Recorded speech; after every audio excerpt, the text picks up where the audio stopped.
Bismillahirrahmanirrahim. Assalamualaikum warahmatullahi wabarakatuh.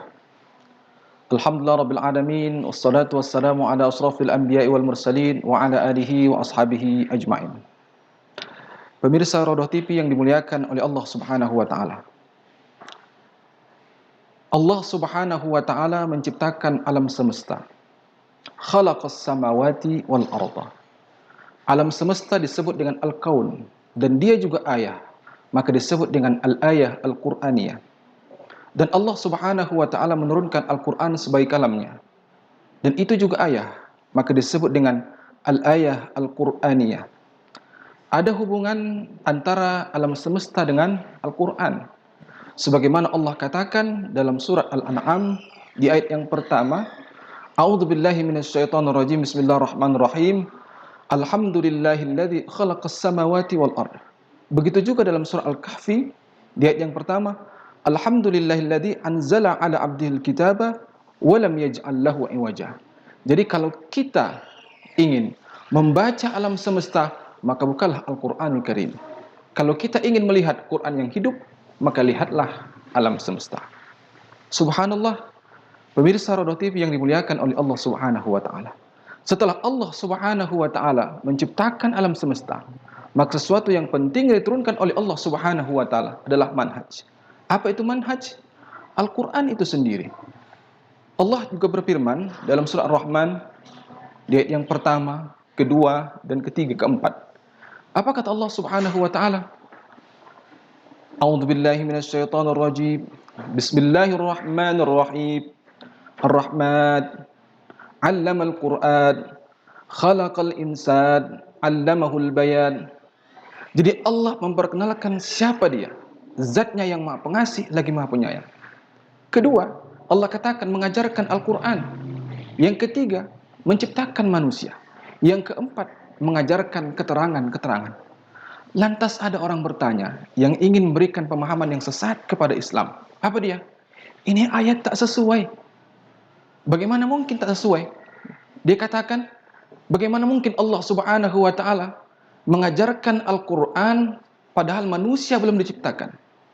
Subhanallah, ini adalah pertanyaan yang menyesatkan. Mari kita lihat. Memahami surat Ar-Rahman, ayat yang pertama, 2, 3, dan 4, bukan dengan tertibun zamaniyun, urutan periodik, waktu dan masa. Akan tetapi memahami surat Ar-Rahman dengan tertibun ratbiyun. Apa dia? Yaitu urutan secara peringkat. Jadi yang pertama adalah yang paling tinggi Allah Subhanahu wa taala. Kemudian baru Al-Quran sebagai wahyu Allah Subhanahu wa ta'ala. Yang ketiga adalah manusia itu sendiri. Kalau sudah kita memahami Al-Quran begitu, maka Allah Subhanahu wa ta'ala menurunkan keterangan-keterangannya kepada kita. Mari kita lihat. Dalam diri manusia ini ada akal, ada syahwat. Maka akal dan syahwat itu harus tunduk kepada Al-Quran yang diturunkan oleh Allah Subhanahu wa ta'ala. Kita ambil contoh, kita senang makan, ya, kita ingin berkarir, kita punya syahwat, maka semuanya ini harus tunduk kepada Al-Quran. Contoh kita ambil Al-Quran. Makan. Apa kata Allah Subhanahu wa taala? Innallaha la yuhibbul musrifin. Allah Subhanahu wa taala tak suka dengan yang berlebih-lebihan. Kata Allah Subhanahu wa taala, kulu min thayyibati ma razaqnakum, makanlah yang baik-baik. Mana yang baik? Hewan ternak, al-an'am. Mana yang baik? Sayur-mayur, buah-buahan dan lain sebagainya, itu yang baik. Tatkala kita keluar dari garis yang ditetapkan oleh Allah Subhanahu wa taala, Allah katakan, ulaika fil adallin, mereka akan dihinakan oleh Allah Subhanahu wa taala. Makan buaya, makan ular, makan kalong, makan kelawar dan sebagainya, maka Allah hinakan dengan apa? Dengan bencana. Na'udzubillah, tsumma na'udzubillah. Pemirsa Rodoh TV yang dimuliakan oleh Allah Subhanahu wa taala. Mari kita lihat dalam Al-Qur'an. Dalam surah Al-Baqarah di ayat ke-24. A'udzubillahi minasyaitonirrajim. Bismillahirrahmanirrahim. Fa in lam taf'alu wa lan taf'alu. Kita yang belajar bahasa Arab ini terkhusus santri ya. Ada dua ya di sana harful nafi, lam dan lan, ya. Lam dan lan. Taf'alunya satu, ya. Kemudian didahului dengan lam yang pertama, yang kedua didahului dengan lan. Apa maknanya? Lam yang pertama adalah meniadakan perbuatan pada masa yang lampau. Sedangkan lan yang kedua adalah menyediakan perbuatan masa yang akan datang. Jadi Allah katakan, buat ya satu surat seperti Al-Quran. Sejak dahulu sampai sekarang tidak ada yang mampu untuk membuat seperti Al-Quran. Tak ada yang mampu. Dari detik ini sampai akan datang juga. Ketika Allah Subhanahu wa taala menantang manusia, tak ada yang mampu untuk membuat seperti Al-Quran. Subhanallah. Ini tantangan Allah Subhanahu wa taala kepada kita manusia sampai hari ini dan seterusnya. Selama Allah Subhanahu wa taala memberikan kehidupan kepada kita, tak ada yang mampu untuk membuat seperti Al-Quran. Mari kita ambil contoh sahabat pemirsa Rodo TV yang dimuliakan oleh Allah Subhanahu wa taala. Kita ambil contoh dalam surah Al-Hajj di ayat ke-27. Apa kata Allah Subhanahu wa taala? Wa adzin fin nasi bil hajji ya'tuka rijalan wa 'ala kulli dhamiri ya'tina min kulli fajjin amik. Ya. Serulah kepada manusia untuk melaksanakan ibadah haji. Niscaya mereka akan datang berjalan kaki, rijalan. Mereka datang mengendarai onta yang kurus. Ya'tina, mereka datang dari penjuru dunia yang paling jauh. Jadi mari kita fokus kepada firman Allah Subhanahu wa taala, min kulli fajjin amik. Kenapa Allah Subhanahu wa taala menggunakan redaksi min kulli fajjin amik? Datang dari penjuru dunia yang paling jauh. Kita tahu, kita yang paham bahasa Arab, amik itu bukan jauh, akan tetapi dalam. Jauh, ya, dalam bahasa Arab sehari-hari kita paham itu ba'id. Kenapa Allah katakan min kulli fajjin ba'id? Ada apa dengan amik? Jadi Allah Subhanahu wa taala ingin memberikan pesan kepada kita. Amik itu dalam, dalam sekali, ya. Makna dalam adalah ya, jauh ke bawah permukaan. Jadi kalau kita lihat dalam peta, Mekah itu di tengah-tengah. Di mana Amerika Utara di atas, selatan di bawah, di bawahnya ada Afrika, di atas itu ada Eropa, sebelah kanan itu ada benua Asia, di bawahnya ada Australia. Seandainya yang datang Muslim dari Australia datang ke Mekah, dia datang dari titik yang paling dalam. Begitu juga yang datang dari Amerika Utara, dari titik yang paling dalam. Jadi lagi-lagi kebenaran yang diberikan oleh Allah Subhanahu wa taala. Jadi Al-Qur'an ini sesuai dengan apa yang termaktub, apa yang tertera di alam semesta. Luar biasa. Sahabat pemirsa Rodo TV yang dimuliakan oleh Allah Subhanahu wa taala. Jadi inilah keagungan dan kedahsyatan Al-Qur'anul Karim. Yang kedua, kita ambil contoh berikutnya. Contoh berikutnya saja. Dalam surat Al-An'am di ayat 125. Apa Allah katakan?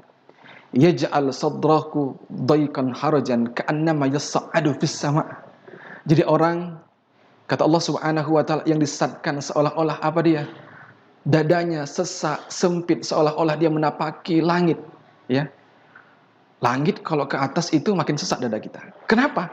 Karena habisnya oksigen. Pernahkah Rasulullah SAW survei ke atas? Tak pernah. Kapan ini diturunkan oleh Allah? 1400 tahun yang silam. Begitu hebatnya Allah Subhanahu wa taala. Penelitian ini kapan ditemukan? Pada abad 20, abad 21. Ketika ditemukannya pesawat naik ke atas, ya. Ketika pada tahap ketinggian tertentu, ya kan, maka habislah oksigen. Maka kalau kita naik pesawat, sebelum take off itu pesawat mengambil oksigen sebanyak-banyaknya untuk kita gunakan di atas pesawat. Luar biasa. Jadi ayat Allah Subhanahu wa taala dalam Al-Qur'an ini sesuai dengan apa yang ada di alam semesta.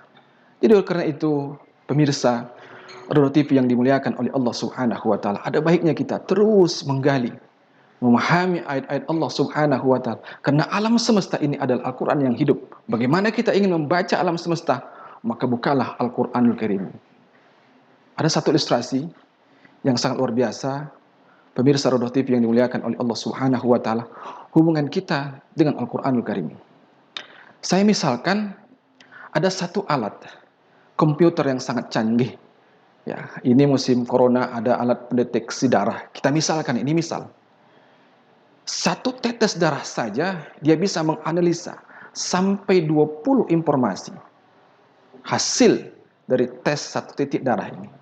Dan harganya alat ini kita perkirakan saja 50 juta rupiah. Besar bukan?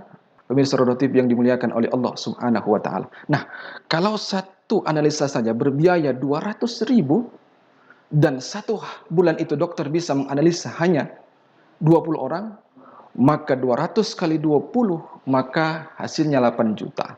200 ribu, ya kalau 20 orang satu hari, maka 200 ribu kali 20 maka 4 juta. 4 kali 20 hari, maka 80 juta. Itulah ya, penghasilan seorang dokter yang menganalisa darah. Luar biasa bukan? Nah, mari kita bayangkan, seandainya alat ya perusahaan yang membuat alat ini, dia kan tutorial panduannya, masih bisa nggak dioperasikan alat? Tak mungkin bisa. Kalaupun dioperasikan alatnya, maka hasilnya juga salah. Maka begitulah hubungan kita kepada Al-Quran. Kita ini alat, sementara Al-Quran itulah panduan tutorialnya. Kalau kita tidak mengikuti panduan operasional yang ada dalam Al-Quran, maka kita rusak. Maka hasilnya juga rusak ketika dinilai oleh Allah Subhanahu wa ta'ala. Subhanallah. Sahabat pemirsa Rodo TV yang dimuliakan oleh Allah Subhanahu wa ta'ala. Mudah-mudahan yang sedikit ini bisa memberikan ya pencerahan kepada kita semuanya. Akhirul kalam, jangan lupa berbahagia bersama Al-Quran. Assalamualaikum warahmatullahi wabarakatuh.